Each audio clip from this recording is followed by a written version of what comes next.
Gary Stearman and I are going to look at the ancient Book of Enoch.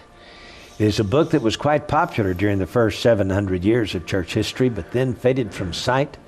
Nobody republished it. For nearly 2,000 years, one ancient book has stood at the center of history's greatest religious mysteries. Yet the greatest mystery was never what it claimed, but how it almost disappeared. Lost to most of the world, the Book of Enoch followed an extraordinary journey to rediscovery. Historians agree it shaped Jewish thought before Jesus, influenced parts of the New Testament, and preserved an early interpretation of Genesis. It claims fallen angels created the Nephilim. But how did such an influential book simply disappear? Let's start here. The lost book that refused to disappear. For centuries, the Book of Enoch was treated like a ghost. Some dismissed it as legend. Others assumed it had been written long after the biblical era. But the truth turned out to be much more surprising, and it began with a man who receives only a handful of verses in Genesis. Enoch, the seventh generation from Adam, is introduced with remarkable brevity. Genesis simply says that Enoch walked with God. Then he was no more, because God took him. That mysterious departure inspired centuries of speculation, eventually giving rise to one of antiquity's most remarkable collections of religious literature. Despite its familiar title, the Book of Enoch is not actually a single book.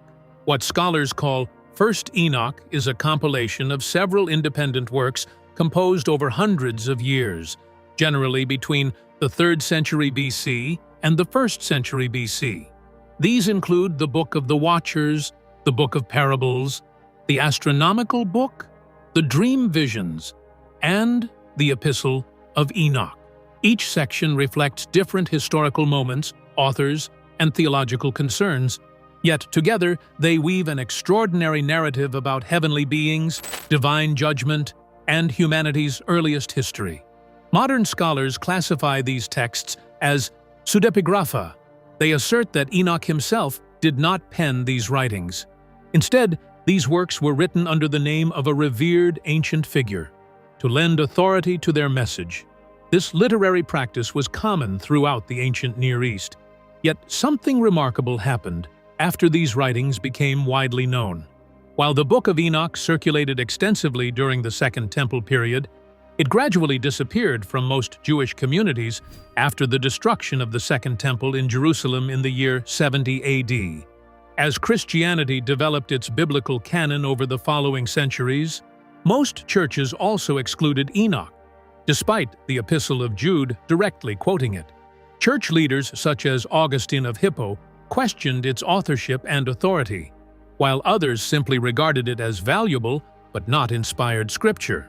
Only one major Christian tradition preserved it as fully canonical, the Ethiopian Orthodox Tewahedo Church, whose Bible continues to include First Enoch to this day.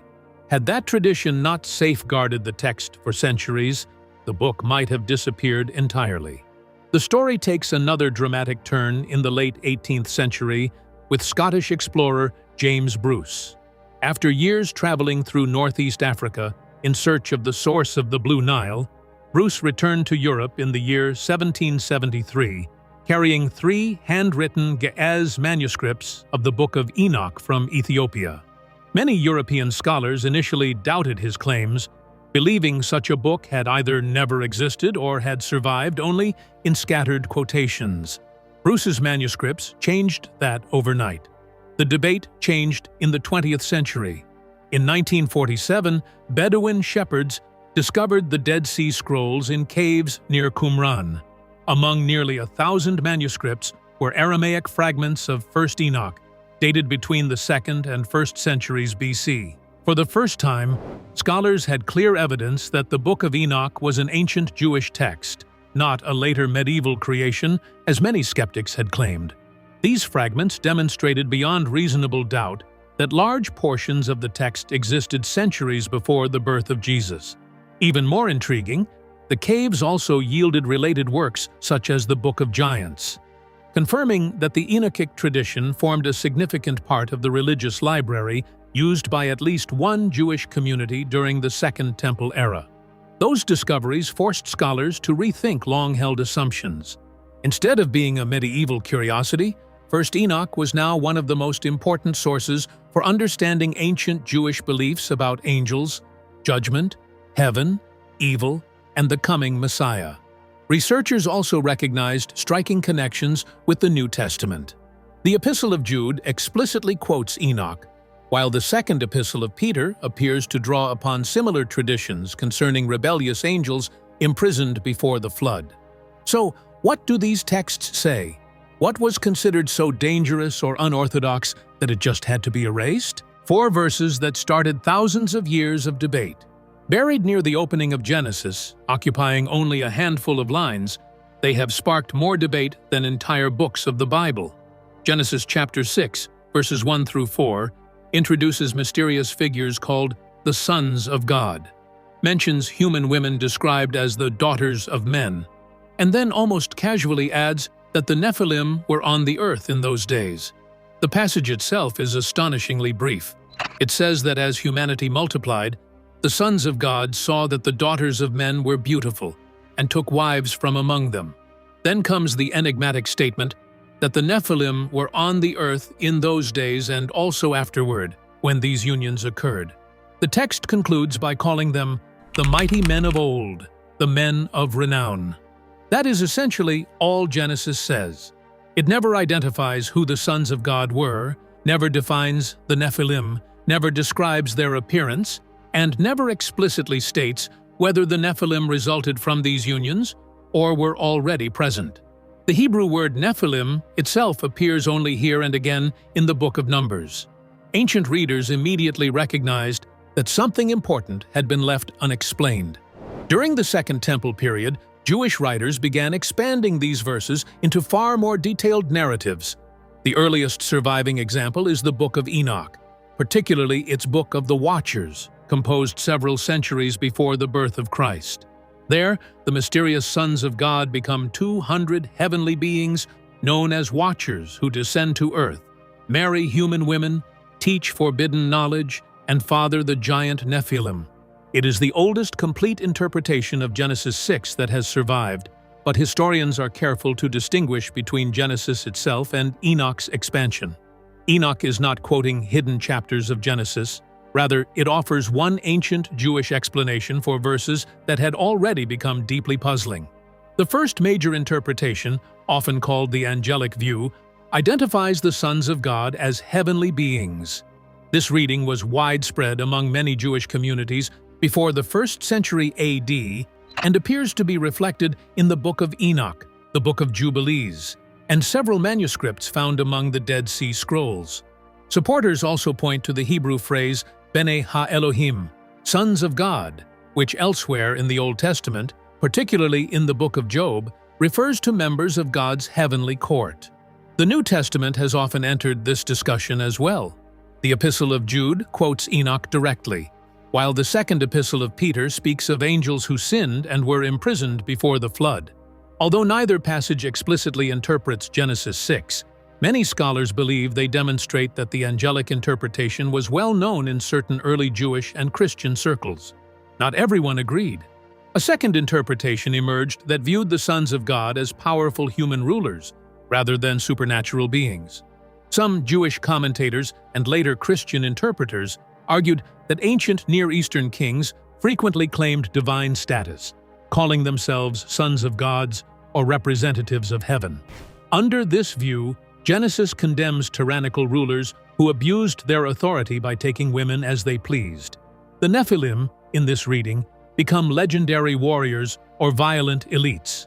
While this interpretation avoids the theological difficulty of angels reproducing with humans, critics note that Genesis itself never explicitly mentions kings, leaving this explanation dependent on historical parallels rather than direct textual evidence. Perhaps the most influential interpretation within Western Christianity became known as the Sethite view. Beginning with writers such as Augustine of Hippo and earlier figures including Julius Africanus, many theologians argued that the sons of God were simply the faithful descendants of Seth, Adam's righteous son, while the daughters of men represented the descendants of Cain. According to this theory, Genesis records the moral collapse that occurred when the godly lineage intermarried with the ungodly, leading to widespread corruption before the flood. This interpretation eventually became dominant in much of medieval Christianity because it avoided attributing physical offspring to angels, something many theologians considered incompatible with Jesus' statement that angels do not marry in heaven. Even so, supporters of the angelic interpretation respond that Jesus was describing faithful angels in heaven, not rebellious heavenly beings acting outside their intended role, but there was clearly another interpretation. The story the Book of Enoch actually tells. Written sometime between the 3rd century BC and the 2nd century BC, the opening of the Book of the Watchers, the earliest section of 1st Enoch, is meant to be an explanation for what Genesis leaves unsaid, and the influence of this narrative would ripple through Second Temple Judaism, echo into parts of the New Testament, and continue inspiring debate more than 2,000 years later. The story begins not on earth, but in heaven.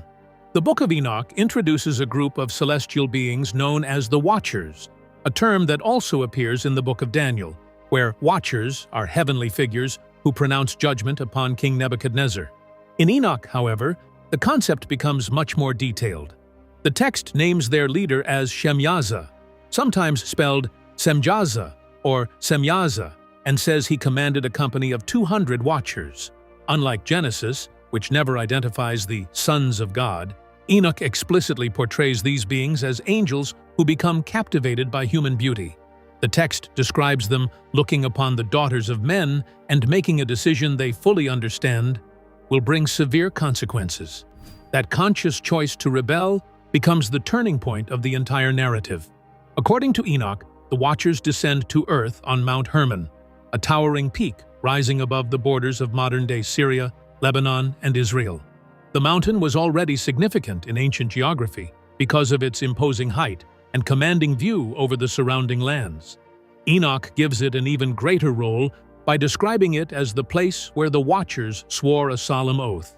Shemyaza fears that if only a few proceed with the plan, the others might abandon it, leaving him alone to face divine punishment.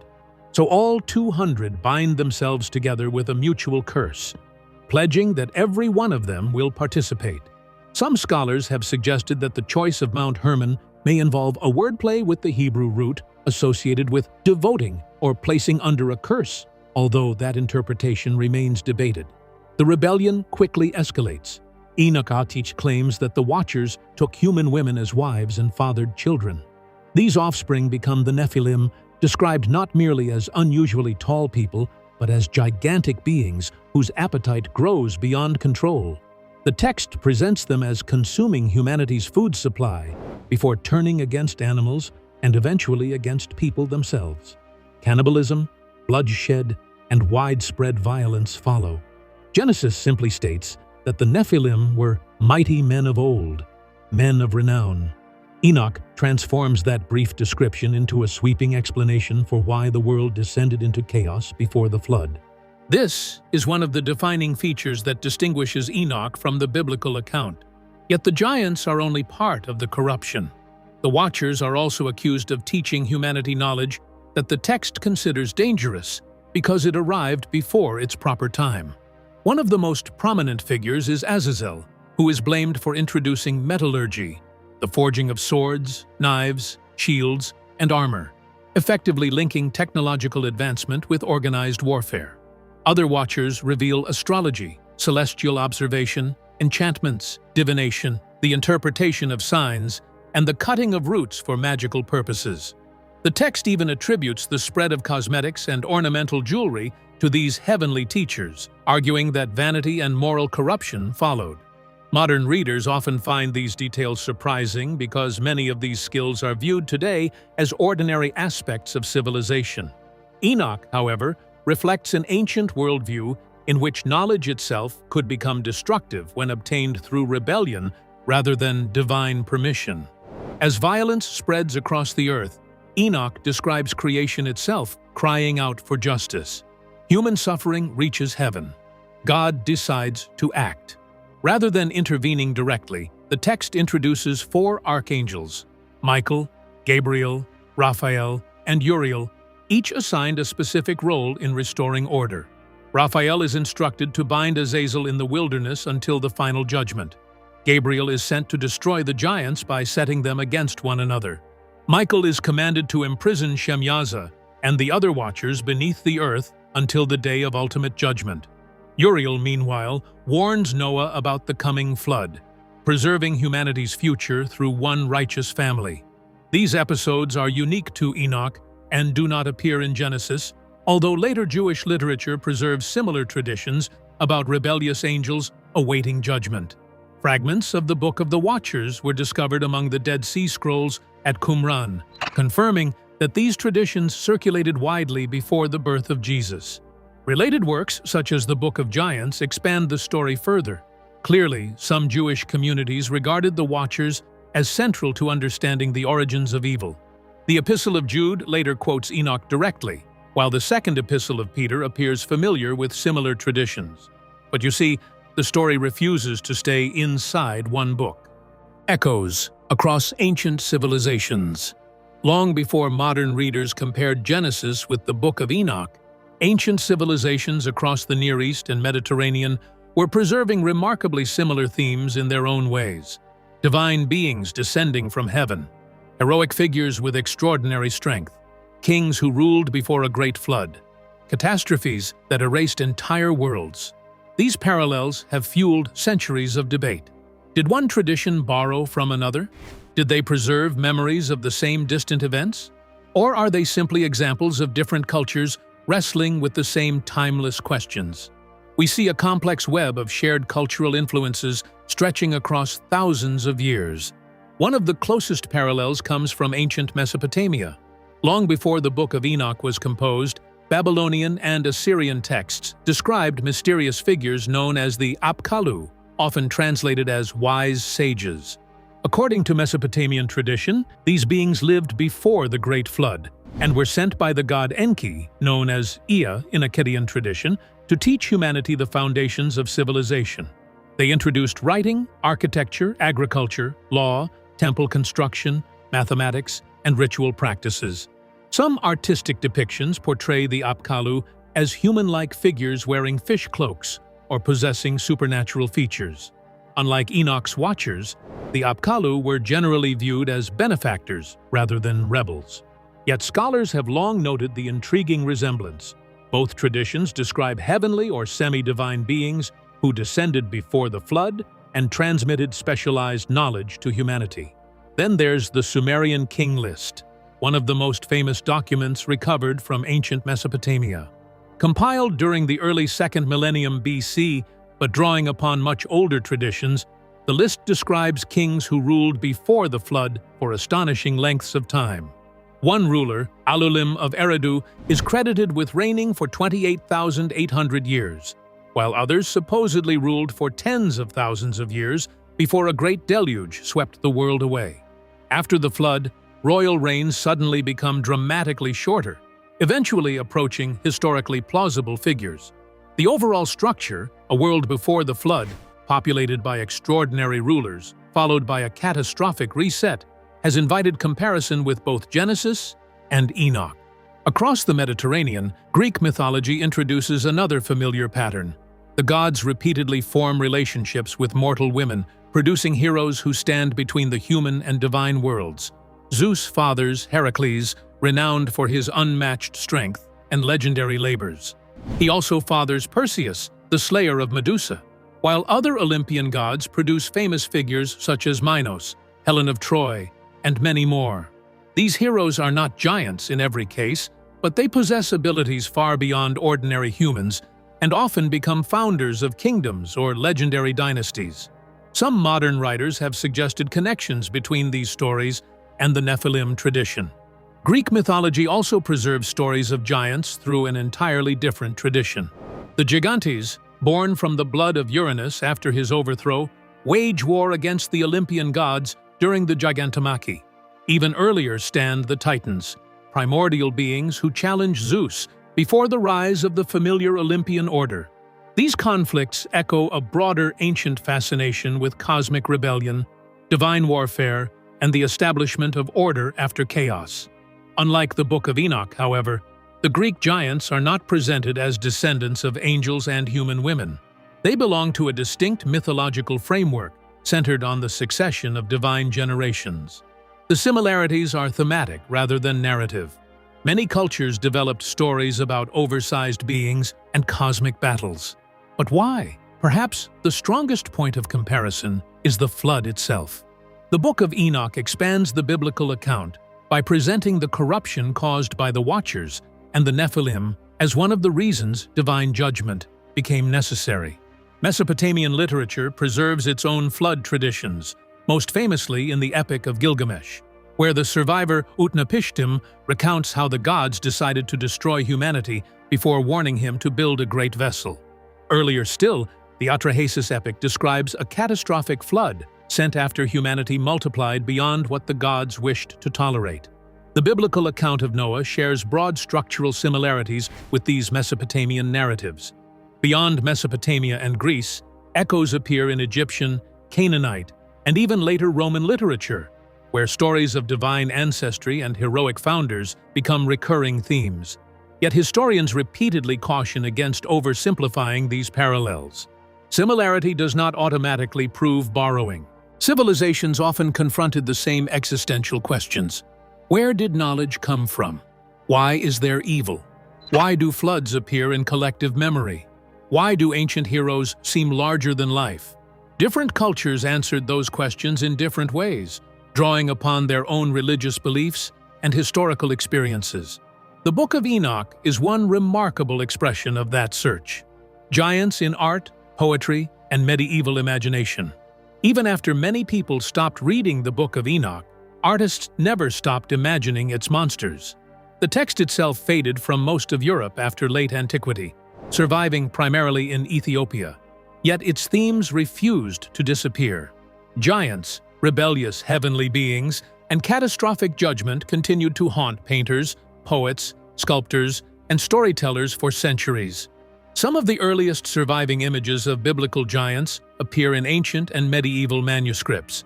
Illuminated Bibles produced across Europe frequently portrayed figures such as Goliath, towering over ordinary soldiers.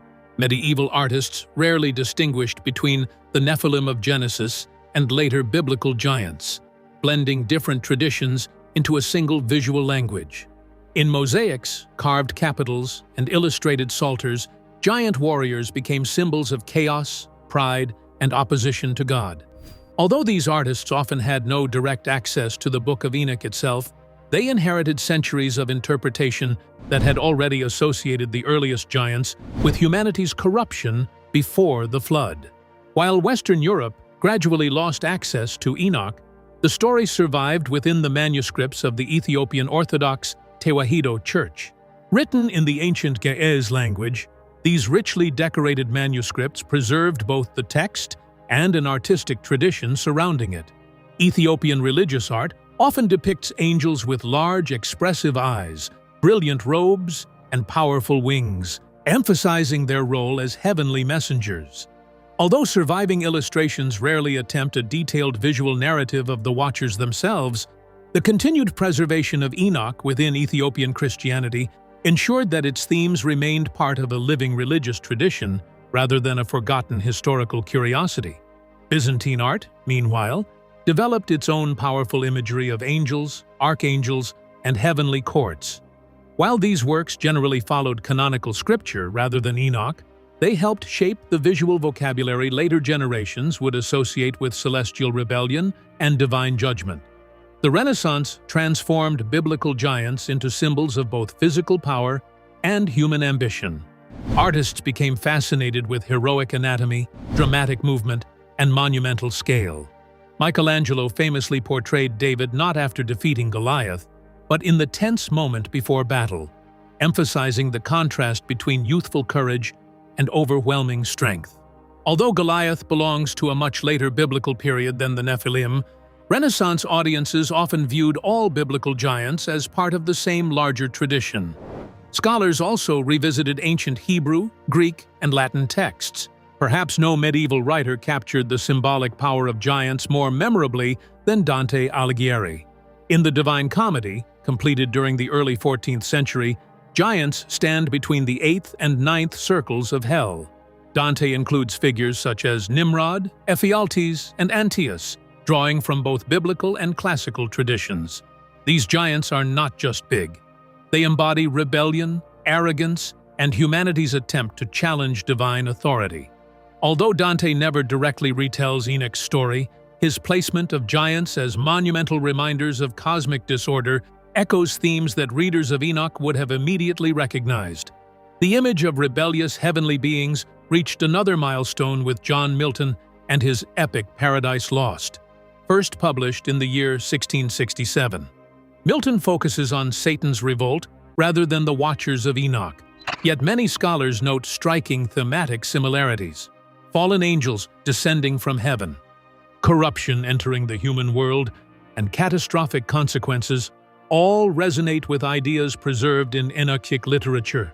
Milton almost certainly knew of early Christian discussions surrounding Enoch, even though the complete text had not yet become widely available in English. His vivid descriptions of celestial warfare would profoundly influence later painters, illustrators, and filmmakers. By the late 18th and 19th centuries, everything changed. The scrolls that changed everything.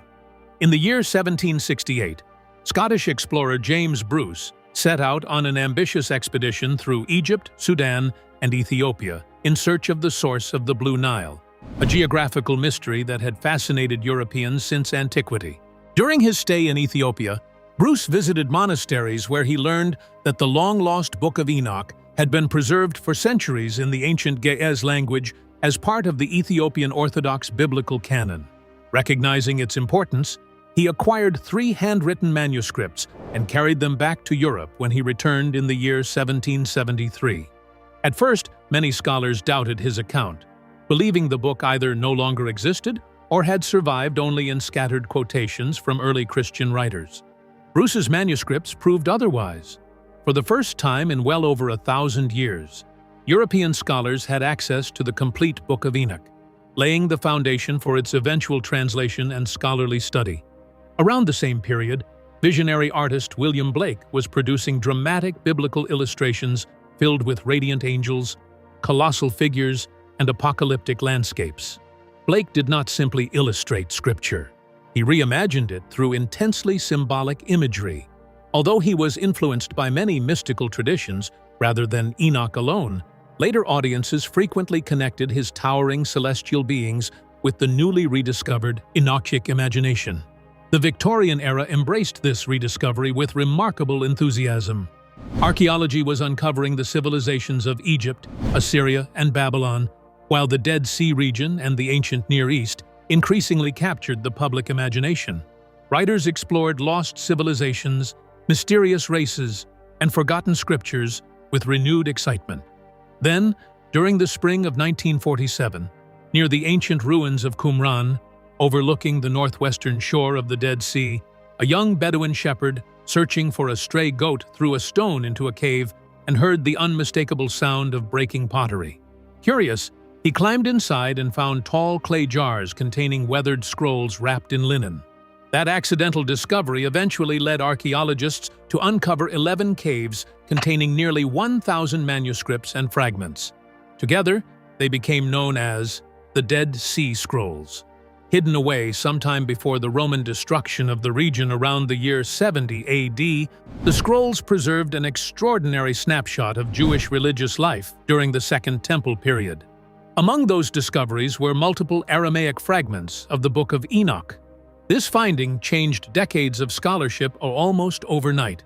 Until then, the complete version of First Enoch survived primarily in the ancient Ge'ez language of Ethiopia. Many critics suspected that it was a relatively late composition. The Qumran fragments told a different story. Copied between approximately the 2nd century BC and the 1st century BC, they demonstrated that substantial portions of Enoch were already circulating centuries before the birth of Jesus. Even more remarkably, the fragments represented several sections of the work rather than isolated quotations. The surprises did not end there. Among the scrolls was another remarkable work now known as the Book of Giants. Preserved only in fragments, this text expands the Enochic story by focusing on the giant offspring of the Watchers. It introduces names such as Oya and Haya, describes terrifying dreams experienced by the giants, and recounts their growing realization that divine judgment is approaching. Rather than contradicting Enoch, the Book of Giants appears to develop its narrative even further. Similar themes also appear in the Book of Jubilees and the Genesis Apocryphon. For historians, the implications were enormous. The discovery of the Dead Sea Scrolls transformed how scholars viewed the Book of Enoch. The Aramaic fragments found at Qumran proved that First Enoch was circulating centuries before the birth of Jesus, overturning the long-held belief that it was a late or medieval invention. The discovery also helped explain why parts of the New Testament sound familiar to readers of Enoch. The Epistle of Jude directly quotes a prophecy from First Enoch, while the Second Epistle of Peter refers to rebellious angels awaiting judgment in language that closely parallels Enochic traditions. Although scholars debate the extent of this influence, most agree that Enoch formed part of the religious and intellectual world of Second Temple Judaism from which Christianity emerged. At the same time, archaeology did not make Enoch part of the biblical canon. While the Dead Sea Scrolls confirmed the book's antiquity and widespread circulation, decisions about scripture remained matters of religious tradition. Judaism excluded Enoch from the Hebrew Bible, and most Christian churches followed suit, with the Ethiopian Orthodox Tewahedo Church remaining the major exception. Today, historians broadly agree that First Enoch is one of the most influential Jewish works outside the biblical canon. What remains unresolved are the book's central mysteries. Who were the sons of God in Genesis? Did Genesis originally describe angels, human rulers, or the descendants of Seth? Modern theories involving extraterrestrials, genetic engineering, Atlantis, or advanced prehistoric civilizations have captured public imagination, but they remain speculative and are not supported by mainstream scholarship. The Book of Enoch endures because its mysteries continue to inspire debate across history, theology, archaeology, and literature. Well, that's it for now. Thanks for watching. Did you like this video? If you did, please consider liking, dropping a comment, and hitting the subscribe button so that you don't miss out on our new uploads. Also, don't miss this video you see on your screen right now. It's truly unbelievable